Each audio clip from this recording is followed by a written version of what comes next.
Live. A little hard to see from this angle. But today, I've got 8 of these Pathfinder battles. City of Lost Omens. Here's some preview of some of the miniature options that may come in this box. So I got some help here who is going to be opening them up for me and handing me miniatures, and we're going to look at them and talk about them.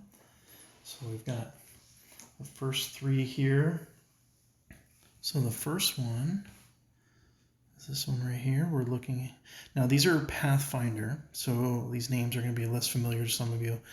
A lot of you that look at my content, watch my content, it's generally dandy. So these horrible pronunciation, Rooksy Defender. I'm sure I got that wrong, but obviously you can use this as just a lizard folk.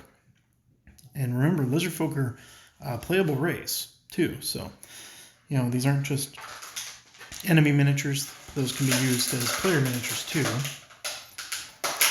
So our next one here, this is kind of a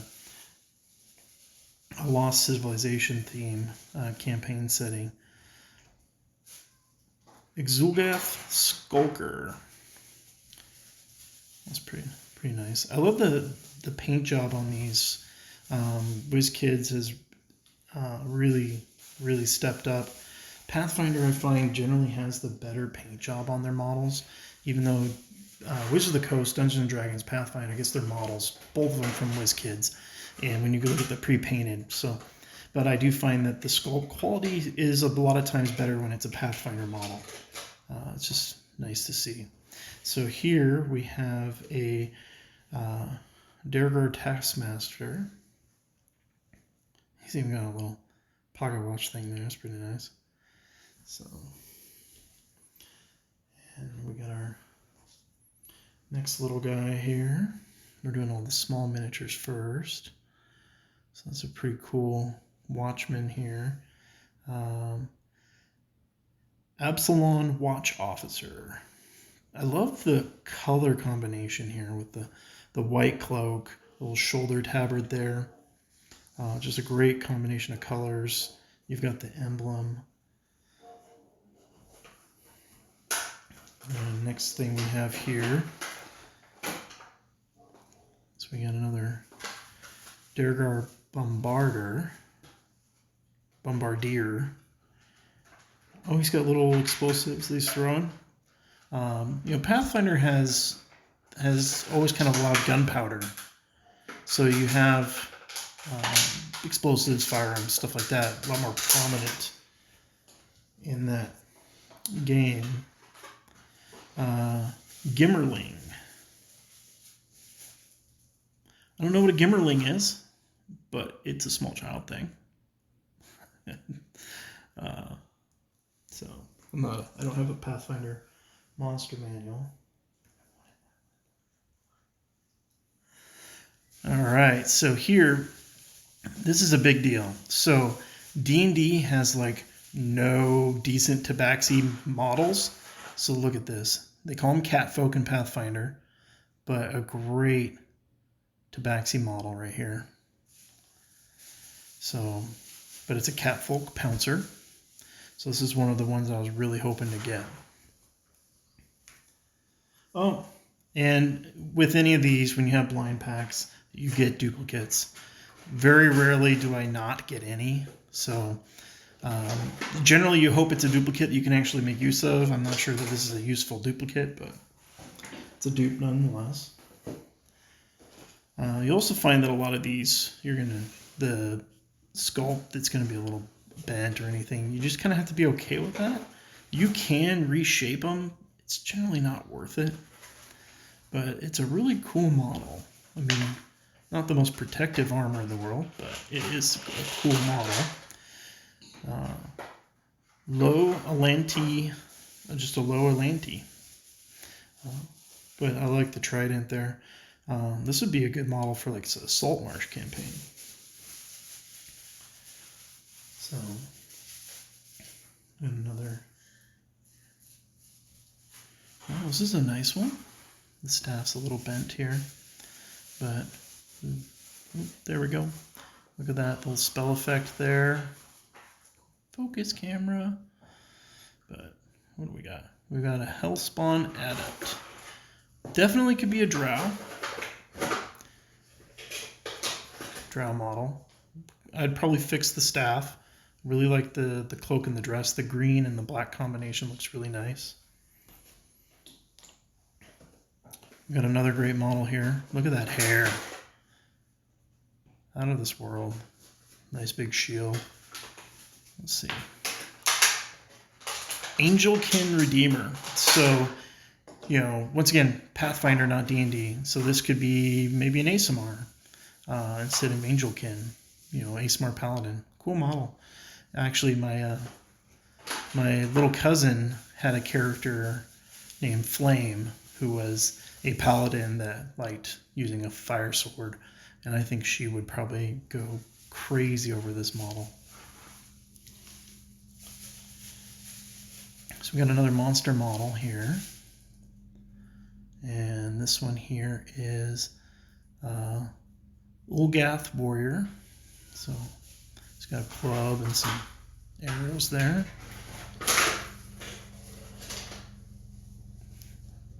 There's another nice model. I'll tell you what, if you're a female player and you want to find some really nice models for your NPC, your character, or you're a DM that has a lot of female players, look at the Pathfinder miniatures, because you've got some great quality sculpts. Look at this pose, it's amazing. You got this like crystalline sword here. Just a great miniature that a player would be really happy to have. And this camera just does not like me holding these. They would just be really thrilled to move this character across the board and fight monsters with them. Great looking character. These will also sometimes come with set dressing. So we have a little mirror. Usually they have more of a base to them. Let's see how this stands. It's a little wobbly, but it seems to be okay. Seems like it'll stand pretty well. So here's another dupe. It's our second dupe. It's another one of those Olgath Skulkers. So, but a model like this, it's good to have multiples, because how many encounters do you have that only has one creature? Usually you'll have a few. So having, you know, the two Stalkers and that guy there, that's a pretty good arrangement of characters for your players to fight. We have another duplicate here. So we have another one of the Hellspawn Adept.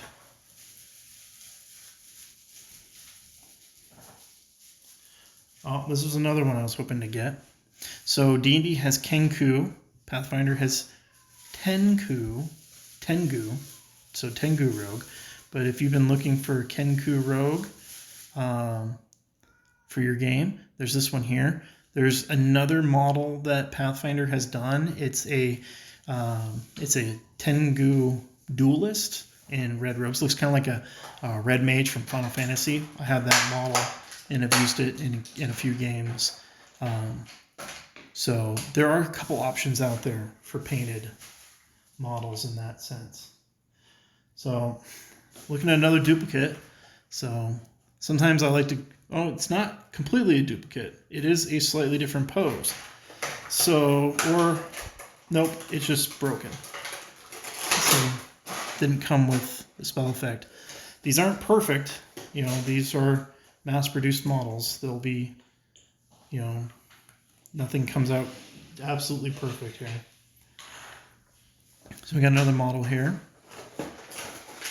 Changeling Exile. So Changeling, we have those that came out of, well, if you go to the Eberron setting book, you have some changelings in there.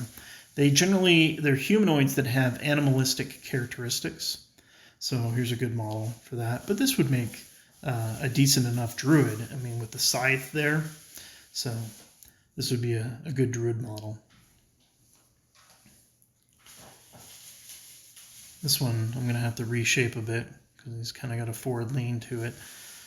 You can reshape them with hot water or a blow dryer. Sometimes it's just not worth it. Sometimes you can just hold them and just keep them there, and they'll kind of work their way back, but it's best to heat them up. So we have another, this is a watch cadet. So we had the watch officer here. Now we have the watch cadet. So kind of maybe a street encounter. It's not bandits, it's more like city guard. Here we have a leaf leshy, I think is what that says, leaf leshy. It's just a little itty bitty guy. Still a cool model. Okay, so here we have another kind of tilted forward model, but very cool sculpt. Great paint job here. I love the blues. And it's multi-tone blue. It's not just one coat of blue, which is nice. This is a Rooksy Stargazer.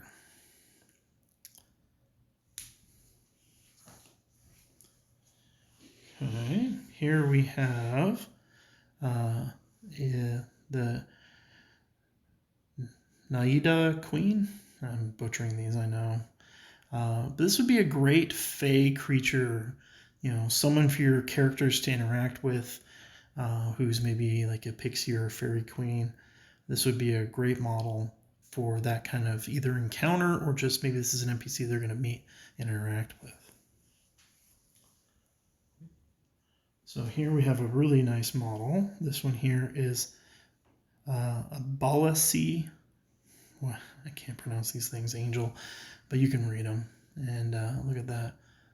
You got the flame wing effects, the flame crown. Kind of an interesting pose there. That's a very cool model. Maybe this is something that can be a warlock patron, or maybe this is a cleric cast some sort of spirit guardian sort of thing. You can use this model for that. So now we're going to move into the big ones. That's all the little ones. Our first big one here is a Kroth. Look at that. That's a cool guy. I like that. Look at that.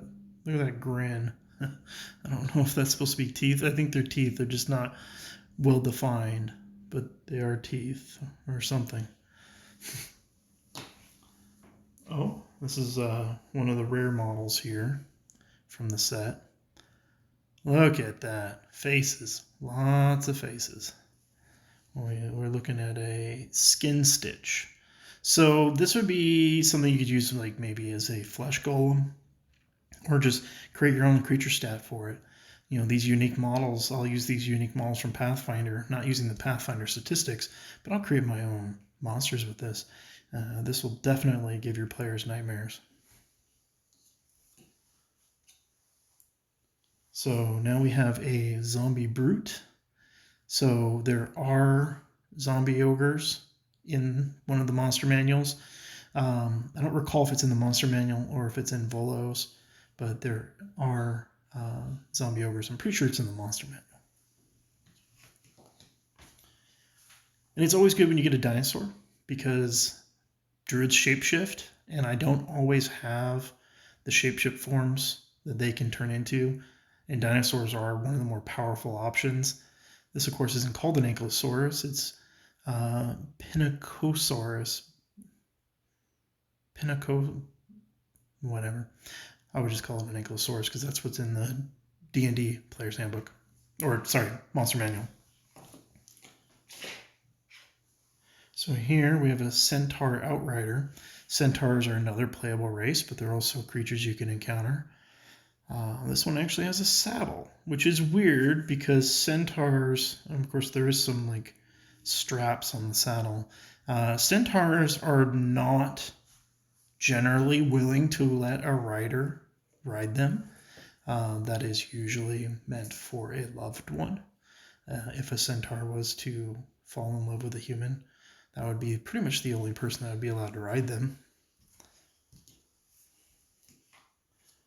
So this is very similar to a model in, and I can do another live stream showing you the models from the Joe Manganiello.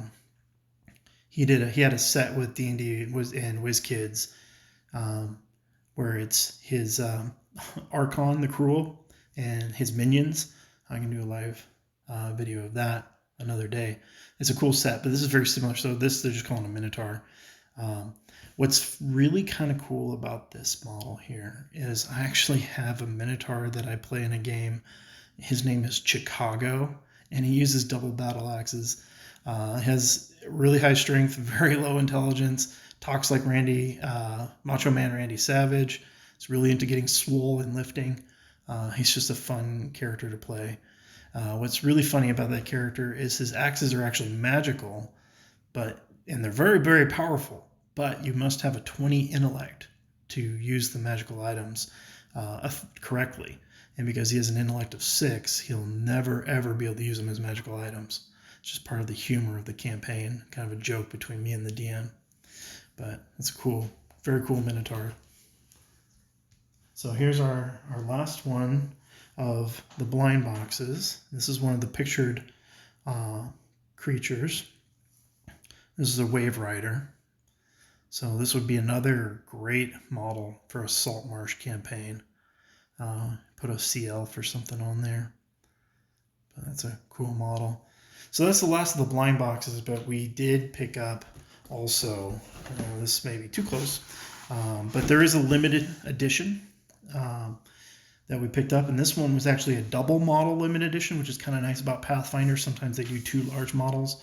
They did 2 large models before with the elementals, which I can also do a live stream and show those elementals off. But this was 2 dragons, and the first one is the adult black dragon. It's big, so it's hard to get it in focus correctly. But black dragons are probably some of the best sculpts. Just insane. Great colors. Love that. And the other one is an adult red dragon. And this is a great pose for a red dragon. Just put that on the table, and it's just, look at the wings. Insane. Just so well done.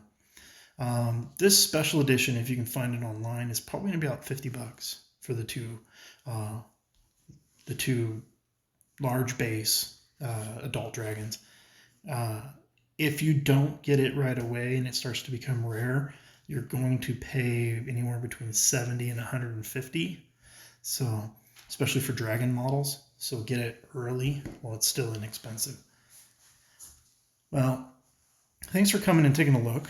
I'll kind of move them back through here. We've got all of our little models right here. So when you get a brick and a little bit of set dressing, you get quite a lot of models. I mean, here's all your small models. And then we have our larger models. Oh, that's one of the smalls. And that's a small. And then you get your larger models. So you're really getting quite a bit of miniatures. You can get some of the older sets if you find them just right. Sometimes stores have them for a long time. You can get some of the older sets at a price break. Blow on the box, see if a bunch of dust comes off. Ask the store owner. Local game stores are privately owned, and if you talk to the manager or the owner, sometimes they'll give you a discount on older merchandise. So if it's been kicking around a long time, they're paying taxes on that old merchandise just to sit it on the shelf. And that's not good business. So I have bought a lot of my miniatures by saying, hey, what price break can you give me on this? Where if you buy this brand new, say at a game store, you're probably gonna pay about $120 for a full brick of 8. Online, if you get them early when they're brand new, you'll get them for about $110. This is before tax and shipping, unless you have Prime. So, but being able to get older ones for like $80, $90, it's pretty big savings. Generally, you'll buy them singly in stores, and they're going to be $16. I'm seeing if there's a current MSRP listed on them. Generally, I'll see them for $15.99 or $16.99. Some sets will be a little bit larger. They'll have more bigger miniatures in them. Those sets will always be $16.99. And then these smaller boxes are generally $15.99, so it's $1 difference. But I hope to do a lot more of these. I have plenty of other miniatures to show you. These are just brand new. It's a brand new set. Just came out this month. There's another set coming out next month that'll be D&D. So I hope to get that one and show that off as well. But yeah, that's what we got. There is a... Let's put that out of the way. So we didn't get the Rat Folk Grenader, which is a shame because I think that's a really cool model. That would be kind of nice to have a few of those. But we got everything else pictured here. We got all that pictured here, so that's good. I'm going to post online sometime soon, maybe not today, but probably tomorrow. There is a resource I use that has a full gallery of all these miniature sets. So if you're ever looking for a pre-painted miniature in the D&D or Pathfinder line, this website will be a great tool for helping you locate what set it's in, how old is it, and look at all the different models and sculpts. I've used that a lot, and it even gives as soon as they know about these sets, they post them, and they post images as quickly as they can get them, and it's just been a great resource. So I'll be posting that tomorrow on Twitter probably. And thanks for watching, and have a great day.